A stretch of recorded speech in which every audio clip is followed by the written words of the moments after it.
قرآن مجید میں اللہ رب العزت نے ارشاد فرمایا قل ان کنتم تحبون اللہ فاتبعونی،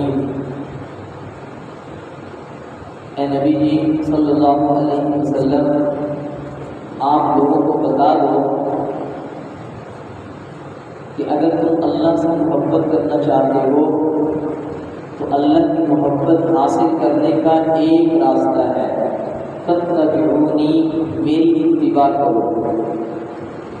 اگر اللہ کے ساتھ محبت کرنے کا دعویٰ ہے تو مجھ نبی کے راستے پر چلو، میری اتباع کرو، نتیجہ کیا نکلے گا؟ یحببکم اللہ، اللہ کو تم سے محبت کرے گا۔ اب تم اللہ سے محبت کرنا چاہتے ہو، اگر تم میری اتباع کرو گے تو اللہ تمہیں اپنا محبوب بنا لے گا، یغفر لکم ذنوبکم، اور تمہارے گناہ بخش دے گا۔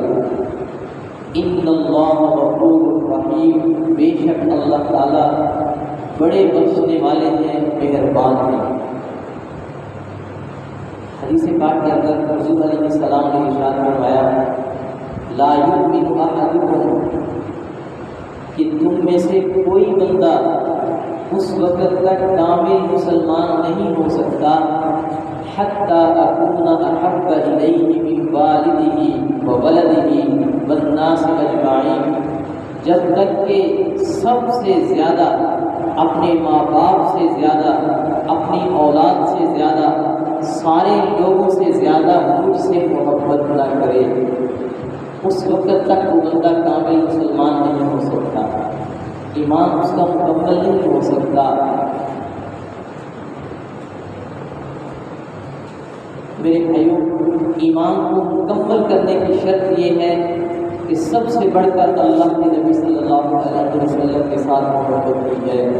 اللہ تعالیٰ نے قرآن مجید کے اندر فرمایا قل ان کان آباؤکم وابناؤکم وازواجکم وعشیرتکم واموال اقترفتموها وتجارة تخشون کسادها ومساکن ترضونها احب الیکم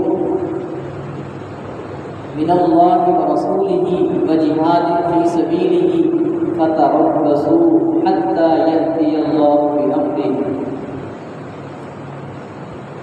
آپ صلی اللہ علیہ وسلم کو اللہ رب العزت نے فرمایا کہ لوگوں کو بتا دو اگر تمہارے ماں باپ، تمہاری اولاد، تمہاری بیویاں، تمہاری رشتہ داری، تمہارے مال، تمہاری تجارت، تمہارے مکان، اگر یہ تمہیں زیادہ پسند ہیں اللہ اور اس کے رسول سے اور اس کے راستے میں جہاد کرنے سے، اگر ان تین کاموں سے زیادہ تمہیں پسند ہے تو پھر تم اللہ کے حکم کا انتظار کرو۔ کیا مطلب؟ پھر تم قیامت کا انتظار کرو، پھر تم عذاب کا انتظار کرو، اسی وقت پہ عذاب تمہارے اوپر آ سکتا ہے۔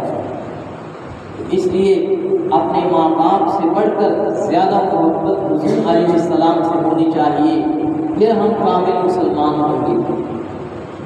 اولاد سے بڑھ کر زیادہ محبت حضور علیہ السلام کے ساتھ ہونی چاہیے، پھر بندہ کامل مسلمان ہوگا۔ بیوی سے بڑھ کر اللہ سے زیادہ محبت ہونی چاہیے تو پھر بندہ مسلمان ہوگا۔ اپنے کنبے قبیلے سے زیادہ اللہ اور اس کے رسول کے ساتھ محبت ہونی چاہیے، پھر بندہ کامل مسلمان ہوگا۔ اپنی مال سے، دولت سے، تجارت سے، اپنے کاروبار سے زیادہ اللہ اور اس کے رسول کے ساتھ محبت ہوگی تو پھر بندہ کامل مسلمان ہوگا، ورنہ ایمان ادھورا ہے، ایمان کامل نہیں ہے۔ حضرت عمر فاروق رضی اللہ تعالیٰ ایک مرتبہ حضور علیہ السلام کے پاس آئے، آ کر بتانے لگے اے اللہ کے نبی، آپ مجھے میرے مال سے زیادہ پسند ہیں، میں آپ سے محبت کرتا ہوں اپنے مال سے زیادہ، میں آپ سے محبت کرتا ہوں اپنی اولاد سے بڑھ کر، میں آپ سے محبت کرتا ہوں اپنے ماں باپ سے بڑھ کر، لیکن اپنی جان سے زیادہ نہیں، مجھے جان سے زیادہ محبت ہے، اپنی جان سے۔ صحابہ تھے جو اندر ہوتا تھا وہی کہتے تھے، سچ سچ بتا دیا، اللہ کے نبی آپ مجھے میرے ماں باپ سے زیادہ پسند ہیں، میں آپ سے اپنی اولاد سے زیادہ محبت کرتا ہوں، اپنے مال و دولت سے زیادہ آپ سے محبت کرتا ہوں، صرف مجھے اپنی جان عزیز ہے۔ یہ جان ابھی تک آپ کے اوپر نشاور ہونے کو تیار نہیں ہوئی۔ حضور علیہ السلام نے فرمایا لا یا عمر، ابھی تک تیرا ایمان کامل نہیں ہوا۔ عمر فاروق رضی اللہ تعالیٰ تھوڑی سی دیر الگ ہو کر بیٹھے، توجہ دل کے اوپر ڈالی، سمجھایا دل کو، پھر آئے حضور علیہ السلام کے پاس، کہا اے اللہ کے نبی، آپ اب مجھے اپنی جان سے بھی زیادہ پسند ہے، اب میں اپنی جان سے بھی زیادہ آپ سے محبت کرتا ہوں۔ حضور علیہ السلام نے فرمایا الآن یا عمر، اے عمر اب تیرا ایمان مکمل ہو گیا ہے۔ تو ہم دیکھیں ہم کس کیٹیگری میں کھڑے ہیں، ہم کہاں کھڑے ہیں۔ صحابہ کرام رضی اللہ عنہم نے جب اللہ کا یہ قرآن سنا کہ نبی کے ساتھ تمہیں محبت زیادہ ہونی چاہیے، اپنے باپ سے بھی زیادہ، ماں سے بھی زیادہ، اولاد سے بھی زیادہ، اپنے رشتہ داروں سے زیادہ، مال و دولت سے زیادہ، کاروبار سے زیادہ، محل اور کوٹھی بنگلے سے زیادہ حضور کے ساتھ محبت ہونی چاہیے، پھر صحابہ نے بھی کمال کر دیا۔ حضور علیہ السلام کے ساتھ محبت کی، گھر چھوڑنا پڑا تو چھوڑ دیا، کیوں؟ اللہ نے کہا ہے گھر سے زیادہ محبت حضور کے ساتھ ہوگی تو تمہارا ایمان مکمل ہوگا۔ حضور علیہ السلام کے ساتھ محبت کرتے ہوئے اگر اس کی پاداش میں جسم سے کپڑے بھی اتارنے پڑے تو کپڑے بھی اتار کر پھینک دیے، حضور علیہ السلام کو نہیں چھوڑا تھا۔ اور حضور علیہ السلام کے ساتھ محبت کرنے کے جرم کے اندر اگر اپنا قبیلہ، گھر، بیوی، بچے بھی چھوڑنے پڑے تو چھوڑ کر انہوں نے حضور کے ساتھ ہجرت کی ہے۔ یہ ہے پھر اللہ رب العزت نے بھی فرمایا رضی اللہ عنہم ورضوا عنہ، میں ان صحابہ سے راضی ہوں کہ جو میں نے ان کو حکم کیا ہے اس پر یہ پورے اترے ہیں۔ انہوں نے مجھے راضی کر دیا، میں ان پہ راضی ہو گیا ہوں اور یہ مجھ پہ راضی ہو گئے ہیں، اب کبھی میں ان سے ناراض نہیں ہوں۔ قیامت تک یہ قرآن پڑھا جا رہا ہے، پڑھا جا رہا ہے اور پڑھا جاتا رہے گا۔ قیامت تک کے لیے صحابہ کے دلوں کا امتحان اللہ نے لیا، اس کی خبر سنائی جا رہی ہے، سنائی جائے گی قیامت تک کے لیے۔ اور اللہ رب العزت نے فرمایا اِنَّا نَحْنُ نَزَّلْنَا الذِّكْرَ وَإِنَّا لَهُ لَحَافِظُونَ، ہم نے اس قرآن کو نازل کیا، ہم ہی اس کی حفاظت کرنے والے ہیں۔ جب تک قرآن رہے گا اس وقت تک صحابہ کی محبت حضور علیہ السلام کے ساتھ رہے گی۔ اللہ کا قرآن یہ کھول کھول کر بتائے گا کہ صحابہ نے اپنے گھر بار چھوڑے، نبی کو نہیں چھوڑا، صحابہ نے اپنی بیوی بچے چھوڑے، نبی کو نہیں چھوڑا، صحابہ نے اپنے کاروبار چھوڑے، نبی کو نہیں چھوڑا، صحابہ نے اپنے کنبے قبیلے چھوڑے، نبی کو نہیں چھوڑا۔ میرے بھائیوں، آج ہم اپنے اوپر غور کریں، اب ہم کہاں کھڑے ہیں، ہم اپنے نبی کے ساتھ کتنی محبت کرتے ہیں۔ میرے بھائیوں، انسان دنیا کے اندر آیا ہے، اپنا دل لے کر آیا ہے، اس کے سینے کے اندر اللہ نے ایک گوشت کا لوتھڑا رکھا ہے جس کو دل کہتے ہیں۔ یہ دل کسی نہ کسی پہ ضرور مرتا ہے، کسی نہ کسی سے ضرور محبت کرتا ہے، لاکھ اس کو روک، یہ محبت کسی نہ کسی سے کرے گا کہ اس کا کام ہی محبت کرنا ہے۔ ہاتھوں کا کام ہے کسی چیز کو پکڑ کر اٹھا کر کہیں پہ رکھنا، کسی چیز کو کھولنا، کسی گرہ کو کھولنا، کسی چیز کو پکڑنا، چلانا، یہ ہاتھوں کا کام ہے۔ پاؤں کا کام ہے ایک جگہ سے دوسری جگہ پہ اس کے پورے جسم کو منتقل کرنا۔ آنکھوں کا کام ہے اس کے راستے کے گند کو دکھانا کہ تیرے راستے میں یہ گڑھا ہے، یہ کانٹا ہے، یہاں سے بچ کر چل، اس کو راستہ بتاتی ہیں آنکھیں۔ اور کانوں سے یہ سنتا ہے کہیں پہ کوئی خوفناک آواز ہو، خوفناک کوئی خبر ہو، وہاں سے بچتا ہے کانوں کے ذریعے سے۔ اور دماغ سے سوچتا ہے میں نے کیا کام کرنا ہے کیا نہیں کرنا۔ تو انسان کے ہر جسم کے اندر ہر عضو کا کوئی نہ کوئی کام ہے۔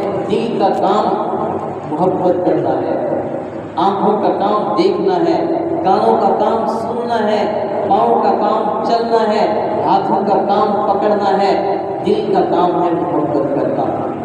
لیکن محبت کس کی ہونی چاہیے؟ اللہ اور اس کے رسول کی ہونی چاہیے۔ پھر یہ بندہ یہاں بھی کامیاب ہے، دل کا تقاضا بھی پورا کر رہا ہے۔ اللہ نے فرمایا اس دل محبت کرنی ہی کرنی ہے، اور سب سے پہلا حق اللہ کی محبت کا ہے، دوسرا حق نبی کے ساتھ محبت کا ہے۔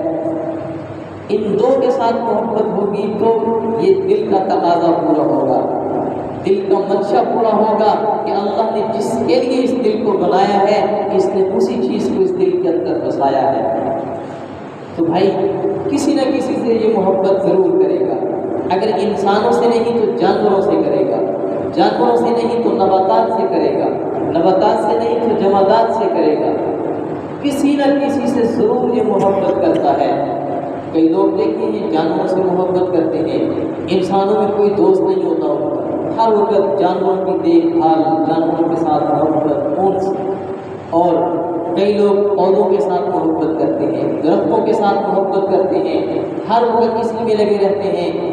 تو اس دل نے کسی نہ کسی سے محبت ضرور کرنی ہے۔ کوئی بندہ یہ کہے کہ مجھے تو کسی سے محبت نہیں، جھوٹ بولتا ہے۔ کیوں؟ کہ دل کا کام محبت کرنا ہے۔ صحابہ نے اس دل میں اللہ اور اس کے رسول کی محبت کو بسایا۔ تو میرے بھائیوں، محبت کرنے کے کچھ اسباب ہوتے ہیں، ایسے دیکھیں انسان محبت نہیں کرتا، کسی سبب کی وجہ سے محبت کرتا ہے۔ کسی چیز کو دیکھا خوبصورت لگی، اس سے محبت کرنے لگ گیا، کسی چیز کو دیکھا کہ وہ باکمال ہے، اس سے محبت کرنے لگ گیا، کسی چیز کو دیکھا کہ اس کے اندر سخاوت ہے، یہ جود و صفا کا پیکر ہے، اس کے ساتھ محبت کرنے لگ جاتا ہے۔ تین چیزوں کی وجہ سے کسی سے کے ساتھ انسان محبت کرتا ہے، یا تو حسن و جمال کی وجہ سے، خوبصورتی کی وجہ سے محبت کرتا ہے، یا کسی کے کمال کی وجہ سے اس سے محبت کرتا ہے۔ انسان پھولوں کے ساتھ محبت کرتا ہے، گلاب کا پھول ہے، چمیلی ہے، ان کی خوبصورتی کی وجہ سے اس سے محبت ہوتی ہے۔ فرنیچر کے ساتھ محبت ہوتی ہے، مکان کے ساتھ محبت ہوتی ہے، اس کی خوبصورتی کی وجہ سے اس سے محبت ہوتی ہے۔ اور انسان یا تو محبت کرتا ہے کمال کی وجہ سے، بلال حبشی رضی اللہ عنہ کے ساتھ ہم محبت کرتے ہیں ان کے کمال عشق کی وجہ سے، کہ انہوں نے حضور علیہ السلام کے ساتھ عشق کرنے میں کمال کر دیا، کمال کا عشق کیا حضور علیہ السلام کے ساتھ۔ جیسے اللہ نے اس دل کو بنایا اور بتایا کہ اس دل میں کس کی محبت ہونی چاہیے، اسی کی محبت کو بسانے میں کمال کر دیا۔ تو بلال حبشی کے ساتھ ہم محبت کرتے ہیں ان کے کمال کی وجہ سے، کسی بڑے عالم کے ساتھ محبت کرتے ہیں تو اس کے کمال علم کی وجہ سے، کہ اس کے پاس علم کمال کا ہے، اس کے پاس حافظہ کمال کا ہے، اس وجہ سے اس کے ساتھ محبت کی جاتی ہے۔ یا کسی کے ساتھ محبت کی جاتی ہے کہ اس کے ہاتھوں میں دولت بہت لٹتی ہے، یا اپنی دولت بہت لوٹاتا ہے، لوگوں کو دیتا ہے، کسی سائل کو محروم نہیں کرتا، کوئی اس کے پاس کسی بھی مسئلے کو لے کر آ جائے یہ اس کی پریشانی کو دور کر دیتا ہے۔ یہ اس وجہ سے محبت ہوتی ہے کہ لوگوں کا غمخوار ہے، لوگوں کے دکھ بانٹتا ہے، اس وجہ سے لوگ کسی کے ساتھ محبت کرتے ہیں۔ تو میرے بھائیوں، ہمارا مسلمانوں کا عقیدہ ہے کہ حضور علیہ السلام سے بڑھ کر کائنات میں کوئی خوبصورت نہیں ہے۔ تو اگر خوبصورتی کی وجہ سے کسی کے ساتھ محبت کرنی ہے تو حضور علیہ السلام اس کے مستحق ہیں کہ حضور کے ساتھ محبت کی جائے۔ ہمارا مسلمانوں کا عقیدہ ہے حضور علیہ السلام سے بڑھ کر کوئی باکمال کوئی نہیں ہے۔ اگر کمال کی وجہ سے کسی کے ساتھ محبت کرنی ہے تو حضور علیہ السلام اس کے زیادہ مستحق ہیں، حضور کے ساتھ محبت کی جائے۔ اور اگر جو سخاوت کی وجہ سے، عنایت کی وجہ سے کسی کے ساتھ اگر محبت ہونی چاہیے تو حضور علیہ السلام اس کے زیادہ مستحق ہیں۔ حضور علیہ السلام کے ساتھ محبت کی جائے۔ حضور سے بڑھ کر کوئی سخی کوئی نہیں تھا، حضور سے بڑھ کر کوئی باکمال کوئی نہیں ہے، حضور سے بڑھ کر کوئی خوبصورت کوئی نہیں ہے۔ یہ تینوں وجہ سے انسان کسی نہ کسی سے محبت کرتا ہے، تو یہ تینوں چیزیں حضور علیہ السلام کے اندر موجود ہیں۔ تو صحابہ نے پہچان لیا تھا اگر کائنات میں تو خوبصورت ہے تو حضور ہے، اسی لیے حضور سے محبت کی ہے۔ کائنات میں اگر کوئی باکمال ہے تو حضور علیہ السلام ہے، اس لیے حضور کے ساتھ محبت کی ہے۔ کائنات میں اگر جود و صفا کا کوئی مالک ہے تو حضور علیہ السلام کی ذات ہے، اس لیے اپنے ماں باپ کو چھوڑ دیا اگر وہ راستے میں رکاوٹ بنتے ہیں، اور اپنے قوم قبیلے کو چھوڑ دیا اگر وہ حضور کے ساتھ محبت میں رکاوٹ بنتے ہیں، اور اپنے تجارت کو، اپنے کاروبار کو، مال و دولت کو چھوڑ دیا اگر وہ راستے میں رکاوٹ بن کر کھڑے ہوئے، سب کچھ پیچھے کر دیا، حضور کی ذات کو آگے رکھا۔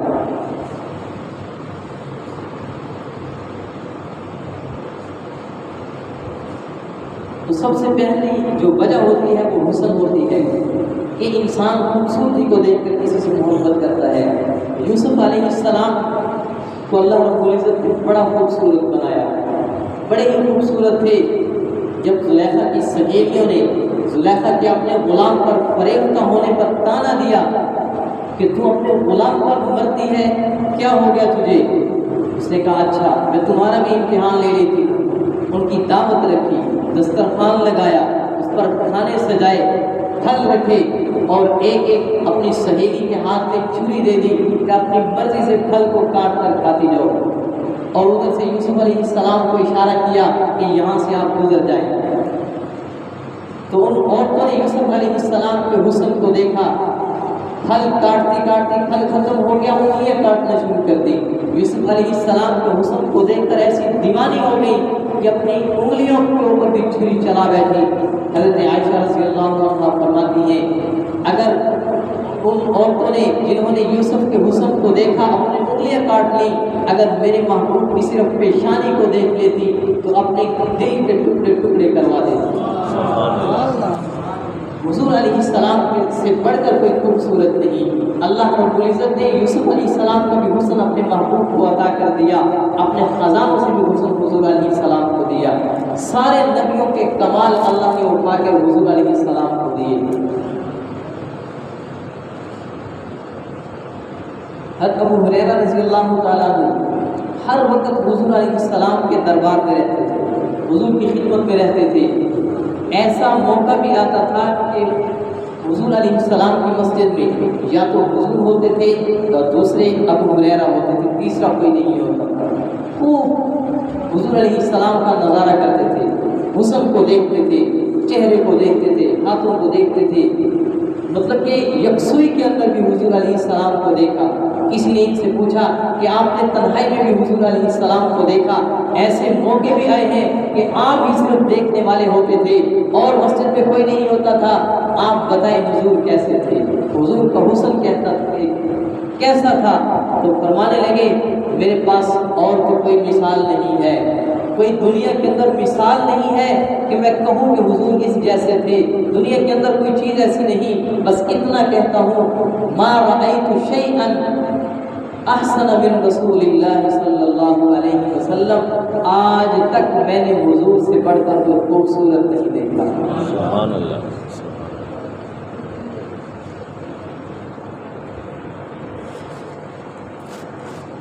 حضرت ابو ہریرہ سے مدینہ کے رہنے والے تھے، عرب کے رہنے والے تھے، تو عرب کی بات کی انہوں نے تو حضور سے بڑھ کر عرب کے اندر کوئی خوبصورت نہیں ہے۔ جبریل امین سے پوچھتے ہیں آپ بتائیں، آپ نے آسمانوں کی بھی سیر کی ہے، آپ نے پہاڑوں کی سیر بھی کی ہے، ساری زمین کی سیر کی ہے، سمندروں کو بھی آپ نے دیکھا ہے، 1,24,000 کم و بیش نبیوں کے پاس آپ گئے ہیں، نبیوں کے حسن و جمال کو آپ نے دیکھا ہے، آپ بتائیں کہ ہمارے نبی کیسے تھے؟ جبریل علیہ السلام کے آپ صلی اللہ علیہ وسلم نے فرمایا، جبریل علیہ السلام میرے پاس آئے اور آ کر کہا اے محمد صلی اللہ علیہ وسلم قلبت مشارق الارض و مغاربها، میں زمین کے مشرق میں بھی گیا ہوں، اس کے مغرب میں بھی گیا ہوں، میں نے پوری دنیا کی سیر کی ہے، اور 1,24,000 کم و بیش نبیوں کے پاس میں اللہ کا پیغام لے کر گیا ہوں، ان کے حسن کو میں نے قریب سے دیکھا ہے، میں پہاڑوں میں بھی گیا ہوں، میں دریاؤں میں بھی گیا ہوں، صحراؤں میں بھی گیا ہوں، میں نے کائنات کا چپا چپا دیکھ لیا ہے، لیکن آپ سے بڑھ کر زیادہ خوبصورت میں نے بھی نہیں دیکھا۔ اتنے خوبصورت کے حضور علیہ السلام۔ تو میرے بھائیوں، اگر خوبصورتی کو دیکھ کر کسی سے محبت کرنی ہو تو ہمارے نبی سے زیادہ کوئی خوبصورت نہیں ہے۔ حسان بن ثابت میدان میں آ جاتے ہیں، وہ کہتے ہیں تم کیا میرے نبی کا حسن بیان کرو، میں کرتا ہوں۔ وَأَحْسَنَ مِنْكَ لَمْ تَرَ قَطُّ عَيْنِي وَأَجْمَلَ مِنْكَ لَمْ تَلِدِ النِّسَاءُ خُلِقْتَ مُبَرَّأً مِنْ كُلِّ عَيْبٍ كَأَنَّكَ قَدْ خُلِقْتَ كَمَا تَشَاءُ۔ حسان بن ثابت کہتے ہیں اللہ کے نبی کو اللہ نے اتنا خوبصورت بنایا ہے، حضور سے بڑھ کر خوبصورت کسی ماں نے کسی بچے کو جنا ہی نہیں۔ وَأَجْمَلَ مِنْكَ لَمْ تَلِدِ النِّسَاءُ، حضور سے بڑھ کر کسی کو کسی مائی نے جنا ہی نہیں، اور حضور سے بڑھ کر خوبصورت میری آنکھ نے کسی کو دیکھا نہیں۔ عطا اللہ شاہ بخاری رحمہ اللہ وہ فرمانے لگے کہ حسان بن ثابت نے کہا میری آنکھ نے حضور سے بڑھ کر کسی کو نہیں دیکھا، تو میں ہوتا تو میں کہتا حضور علیہ السلام کو پوری کائنات میں کسی آنکھ نے حضور سے بڑھ کر کوئی خوبصورت نہیں دیکھا۔ تو میرے بھائیوں، حضور علیہ السلام بڑے خوبصورت۔ پھر حسان بن ثابت آگے فرماتے ہیں خُلِقْتَ مُبَرَّأً مِنْ كُلِّ عَيْبٍ، حضور علیہ السلام کو دیکھیں، حضور علیہ السلام کے آنکھوں کو دیکھیں، سر کو دیکھیں، کانوں کو دیکھیں، پلکوں کو دیکھیں، آنکھوں کو دیکھیں، ناک کو دیکھیں، لبوں کو دیکھیں، زبان کو دیکھیں، حضور علیہ السلام کے دانتوں کو دیکھیں، گردن کو دیکھیں، پورے جسم کو دیکھتے چلے جائیں، کوئی ایک عیب بھی نظر نہیں آئے گا۔ ہمارے پسینوں سے بو آتی ہے، حضور علیہ السلام کے پسینے سے مشک اور عنبر سے بڑھ کر خوشبو آیا کرتی ہے۔ حضرت حسان بن ثابت کہنے لگے حضور علیہ السلام کو دیکھیں تو ایسے لگتا ہے آپ کے اندر کوئی عیب نہیں ہے، اور حضور کو دیکھتے جائیں تو دل پکار کر اٹھتا ہے، اتنے خوبصورت لگتا ہے اللہ نے حضور کو پیدا کرنے سے پہلے، حضور کے وجود کو بنانے سے پہلے حضور سے پوچھ پوچھ کر بنایا ہے۔ اے میرے محبوب آپ کی آنکھیں کیسی بناؤ، اے میرے محبوب آپ کی پیشانی کیسے بناؤ، اتنے خوبصورت ہیں، لگتا ہے کہ اللہ نے پوچھ پوچھ کر آپ کو اپنے محبوب کو بنایا ہے۔ میرے بھائیوں، اگر خوبصورتی کی وجہ سے کسی سے محبت کرنی ہو، حضور علیہ السلام سے بڑھ کر کوئی خوبصورت نہیں ہے۔ انسان کتنا سے کتنا بھی خوبصورت ہو جائے، آخر اس کے پیٹ کے اندر گندگی بھری ہوئی ہے، ذرا سا تھوڑا سا سوراخ کر دو پاس کوئی نہیں بیٹھے گا، اور اس کے تعفن سے، اس کی بدبو سے پورا گھر بدبودار ہو جاتا ہے، پورا کمرہ بدبودار ہو جاتا ہے، اس کی طرف کوئی دیکھتا بھی نہیں ہے۔ حضور علیہ السلام کے بارے میں آتا ہے حضور کے فضلات بھی پاک تھے، حضور کے جسم سے نکلنے والی ہر چیز پاک تھی، ہر چیز خوشبودار تھی۔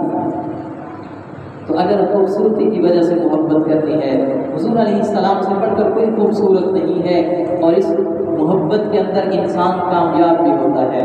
اور دل کو اللہ نے پیدا کیا تو اس کا کام بھی بتا دیا کہ اس دل میں اللہ اور اس کے رسول کی محبت کو بسانا ہے۔ حضرت علی رضی اللہ تعالیٰ وہ بھی میدان میں آ جاتے ہیں، وہ کہتے ہیں تم نے کیا دیکھا میرے نبی کے حسن کو؟ میں بتاتا ہوں۔ کہاں میرے نبی صلی اللہ علیہ وسلم کا چہرہ سفیدی کے اندر اگر سرخی کو تھوڑا سا مائل کیا جائے، ملایا جائے، سفیدی کو سرخی کو ملایا جائے تو جو رنگ بنتا ہے، حضور علیہ السلام اس جیسے سفید سرخی مائل تھے، اور حضور علیہ السلام کی پیشانی ذرا چوڑی اور کشادہ تھی۔ حضور علیہ السلام کی پلکوں کو دیکھیں تو دراز لمبی تھی اور باریک باریک تھی۔ حضور علیہ السلام کی پلکیں ذرا لمبی تھی، حضور علیہ السلام کی پلکوں کے درمیان ذرا کشادگی اور خوبصورت بال تھے۔ حضور علیہ السلام کے دانت مبارک اتنے خوبصورت تھے، حضور جب بات کرتے تو دانتوں سے نور نکلتا تھا۔ اور فرمانے لگے آخر میں کہ میں حضور کا حسن کیسے بیان کر سکتا ہوں؟ لم ارى قبله ولا بعده مثله، میں نے حضور علیہ السلام جیسا خوبصورت نہ پہلے کوئی دیکھا ہے نہ حضور کے بعد کوئی دیکھا ہے۔ اتنے خوبصورت تھے حضور علیہ السلام۔ تو میرے بھائیوں، اگر حضور علیہ السلام کے ساتھ محبت، اگر خوبصورتی کی وجہ سے کسی کے ساتھ محبت کرنی ہے تو حضور سے کرے، کیوں میرے نبی سے بڑھ کر کوئی خوبصورت نہیں آیا۔ ابو طالب حضور اسلام نبوت کے بعد، چونکہ لوگوں نے پہچانا حضور اسلام کو نبوت کے بعد ہے، تو یہ سارے جو حسن بیان کر رہے ہیں یہ نبوت کے بعد دیکھا ہوا حسن بیان کر رہے ہیں۔ نبوت سے پہلے کا حسن تو حضور کے دادا نے دیکھا ہے، حضور کے چچا ابو طالب نے دیکھا ہے۔ تو ابو طالب حضور کے چچا وہ کہتے ہیں کہ حضور علیہ السلام چھوٹے بچے تھے اور لڑکپن کی عمر میں تھے، اس وقت بھی بڑے خوبصورت تھے۔ اگر کوئی قحط آ جاتا، گرمی کی شدت ہو جاتی، پانی کی کمی ہو جاتی، بارشوں کی کمی ہو جاتی، ہم حضور علیہ السلام کو لے کر سارا قبیلہ باہر میدان میں جمع ہو جاتے، حضور کا چہرہ آسمان کی طرف بلند کر کے ہم اللہ سے حضور کے چہرے کے طفیل بارش مانگا کرتے تھے۔ یستسقى الغمام بوجهه، حضور کے چہرے کے وسیلے سے ہم اللہ سے بارش مانگا کرتے تھے اور بارش آ جاتی تھی۔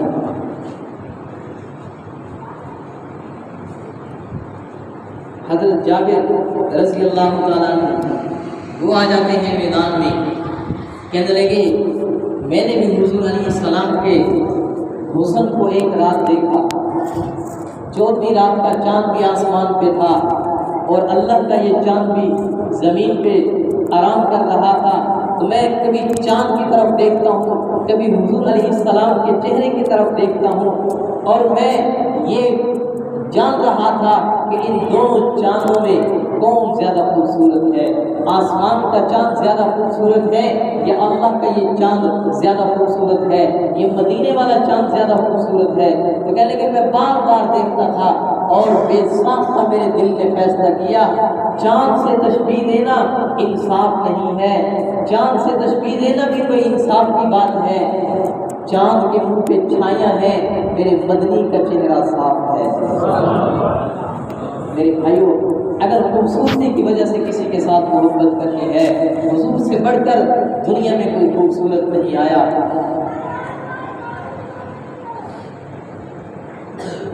حضرت عبداللہ بن رواحہ ایک صحابی نے حضور علیہ السلام کو دیکھا اور لوگوں میں اعلان کیا، لوگوں یہ قرآن اللہ نے نازل کیا ہے اور اللہ رب العزت اپنے نبی کے اوپر فرشتے کو نازل کرتے ہیں، یہ حضور علیہ السلام کی نبوت کی دلیل ہے۔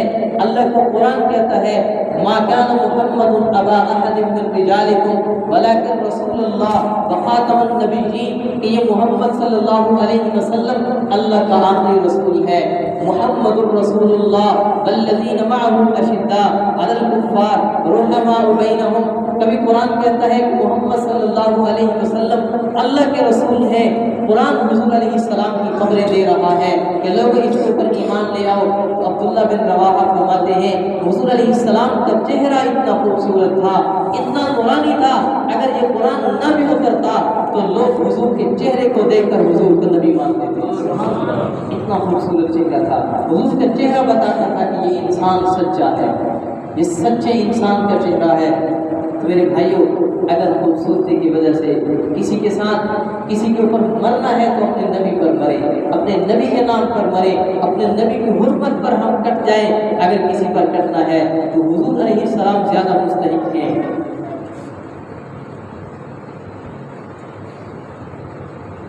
مدینہ کے قریب ایک قافلہ آیا، کافی لمبا سفر کیا ہوا تھا، شام ہو گئی، تو شام کو لوگ کم شہروں میں داخل ہوتے تھے، کیوں؟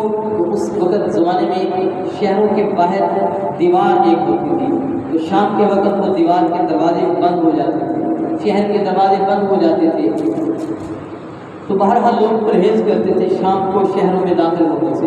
اگر شام ہوگی تو شہر سے باہر ہی پڑاؤ ڈال لیتے تھے، صبح جب روشنی ہوتی تو تب شہر میں داخل ہوتے تھے۔ ایک قافلہ آیا تو مدینہ کے قریب انہوں نے پڑاؤ ڈالا، حضور علیہ السلام رات کو ایک صحابی کو لے کر گئے کہ چلو باہر نکلتے ہیں، کوئی مجبور ہو تو ہم اس کا سہارا بنیں، کوئی پریشان حال ہو تو اس کی پریشانی کو دور کریں۔ نکلے باہر، دیکھا کہ کچھ لائٹیں جل رہی ہیں، کہیں سے آگ جل رہی ہے، تو معلوم ہو کہ کوئی قافلہ یہاں ٹھہرا ہوا ہے۔ تو حضور علیہ السلام وہاں چلے گئے، ان کا حال دریافت کیا، پوچھا کہاں سے ہے، انہوں نے بتایا تو وہاں قافلے والوں کے پاس ایک اونٹ تھا، حضور اسلام کو پسند آ گیا، خوبصورت تھا، صحت مند تھا، حضور اسلام نے ان کے ساتھ سودا کیا، تو وہ بیچنے کے لیے تیار ہو گئے، حضور اسلام نے قیمت لگائی تو انہوں نے قیمت پہ راضی ہو کر حضور اسلام کو اونٹ دے دیا۔ حضور نے فرمایا ابھی میرے پاس پیسے نہیں ہیں، اس کی قیمت نہیں ہے، کیوں؟ میں تو ایسے ہی باہر نکلا تھا، چلو کسی کا حال وال پوچھ لیں گے، پھر میں ادھر چلا آیا، تو اونٹ خریدنے کے لیے سے تو آیا نہیں تھا، اس وجہ سے میں جاتا ہوں، تمہارا اونٹ لے جاتا ہوں اور میں ابھی اس کی قیمت بھیج دیتا ہوں۔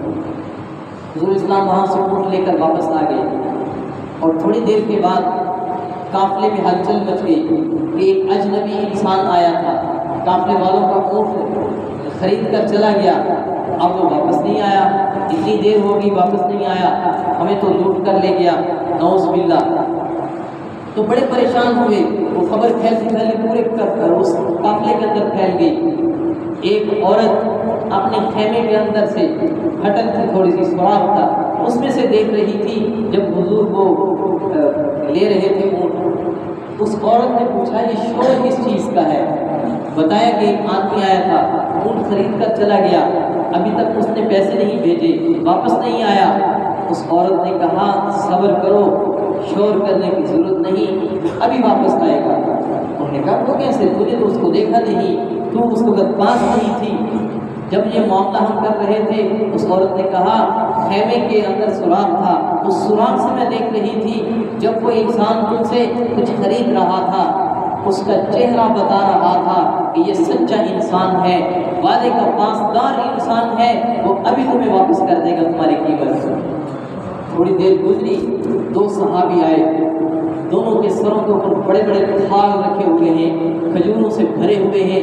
وہ آئے، قافلے والوں کو وہ کھجوروں کے تھال دیے، کہا ہمارے نبی نے ہمیں بھیجا ہے کہ یہاں مسافر آئے ہیں، یہ لے جاؤ اور ان کو جا کر کھلاؤ، ہمارے مہمان ہیں، اور یہ قیمت انہوں نے دی ہے جو ان سے اونٹ لے کر گئے تھے۔ تو میرے بھائیوں، حضور علیہ السلام کے چہرے کو دیکھ کر لوگ پہچان جاتے تھے یہ سچے انسان کا چہرہ ہے۔ تو اگر کسی سے محبت کرنی ہے، حضور علیہ السلام اس کے زیادہ مستحق ہیں کہ حضور علیہ السلام کے ساتھ محبت کی جائے۔ اور دوسرا سبب میں نے بتایا تھا، کمال ہوتا ہے، کمال کی وجہ سے کسی سے محبت کی جاتی ہے۔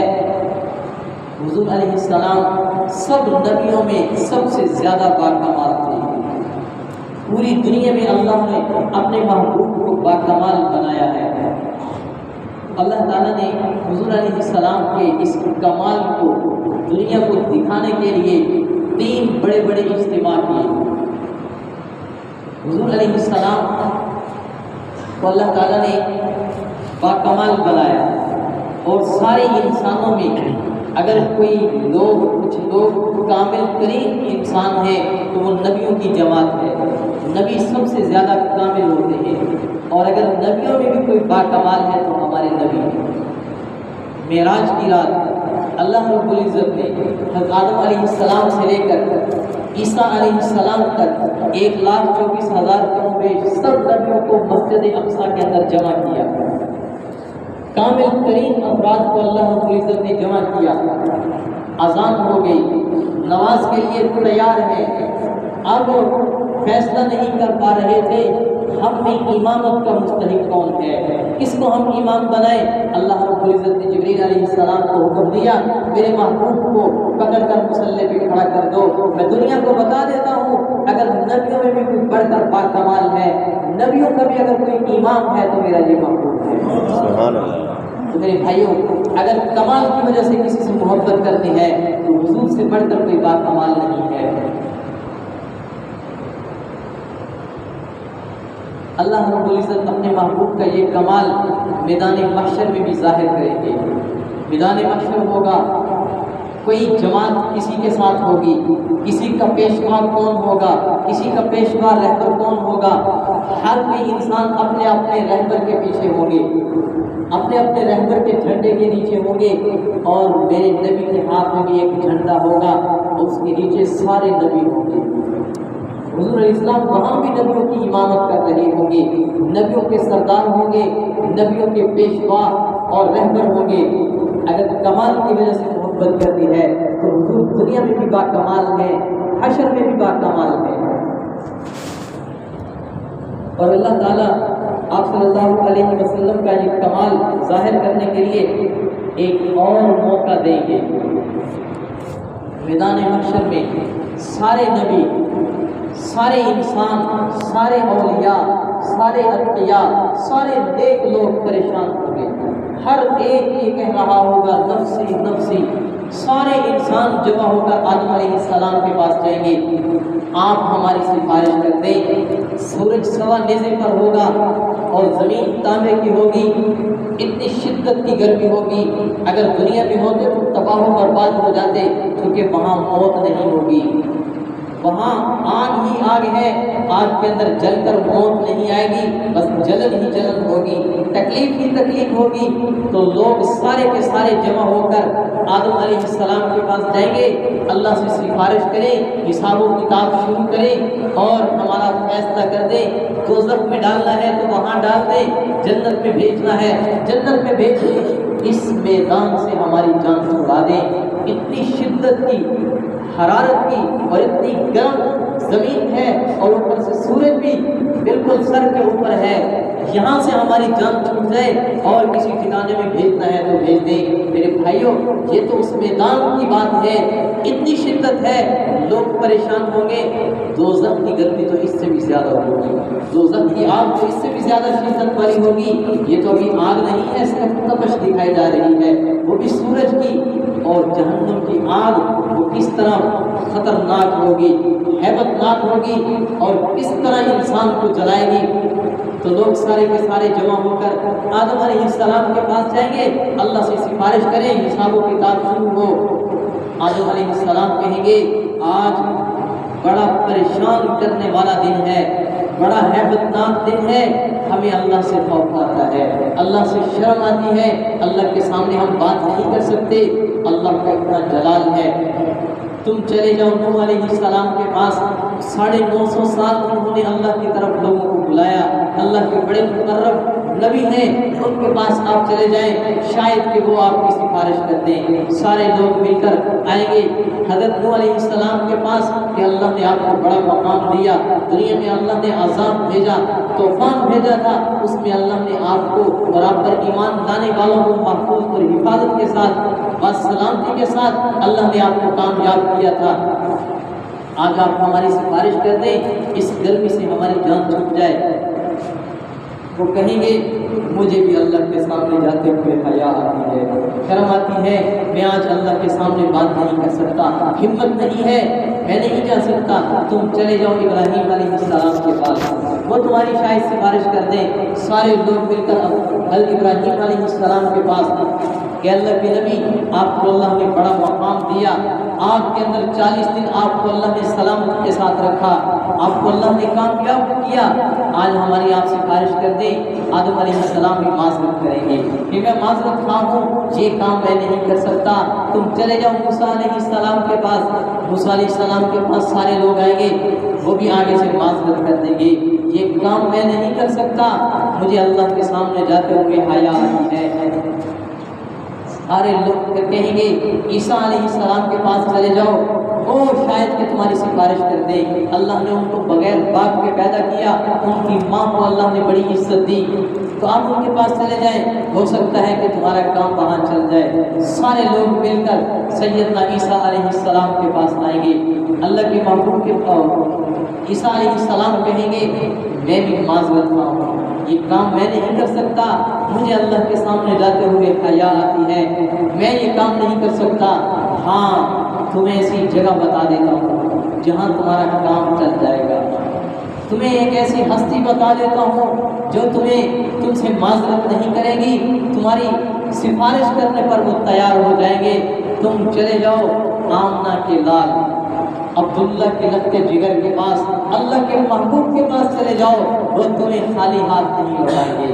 حضور علیہ السلام نے فرمایا سب لوگ اکٹھے ہو کر میرے پاس آئیں گے، جب میرے پاس آئیں گے تو میں اللہ کے سامنے سجدے میں گر جاؤں گا، اللہ تعالیٰ پوچھیں گے اور مجھے کہیں گے ارفع رأسک یا محمد، اے محمد صلی اللہ علیہ وسلم سر اٹھائیں، سوال کریں، آپ کا سوال سنا جائے گا، آپ کو جواب ملے گا، آپ سفارش کریں، آپ کی سفارش قبول کی جائے گی۔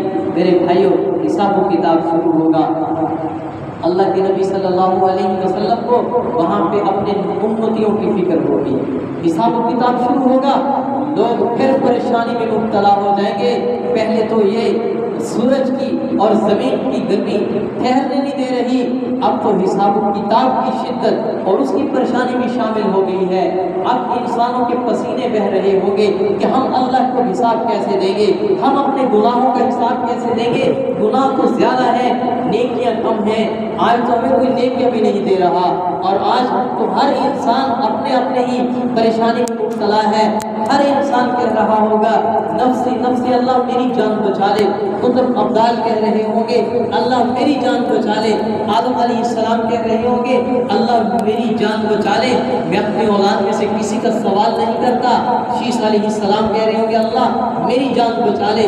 نوح علیہ السلام کہیں گے نفسی نفسی، اللہ میری جان بچا لے۔ سیدنا موسیٰ علیہ السلام، سیدنا ابراہیم علیہ السلام، اسماعیل علیہ السلام، سارے نبی کانپ رہے ہوں گے اللہ ہماری جان بچا لے۔ سیدنا عیسیٰ علیہ السلام جو دنیا کے اندر دودھ پینے کی حالت میں ماں پر تہمت کرنا برداشت نہیں کر سکے، گھوڑے میں دودھ پینے کی حالت میں بول پڑے کہ میری ماں سچی ہے، میری ماں پاک دامن ہے، اس کے اوپر تم الزام کی انگلیاں مت اٹھاؤ، میں اللہ کا بندہ ہوں، میں اللہ کا نبی ہوں، اللہ نے مجھے کتاب دی ہے۔ اتنی اپنی ماں کی فرما برداری کرنے والا سلام علیہ یوم ولدت و یوم اموت و یوم ابعث حیا کہہ رہے ہیں کہ مجھ پر سلامتی ہو جس دن میری ماں نے مجھے جنا ہے۔ اتنے فرما بردار وہ بھی قیامت کے دن کانپ رہے ہوں گے اللہ میری جان بچا لے، میں اپنی ماں مریم کا بھی سوال نہیں کرتا، میری جان بچا لے۔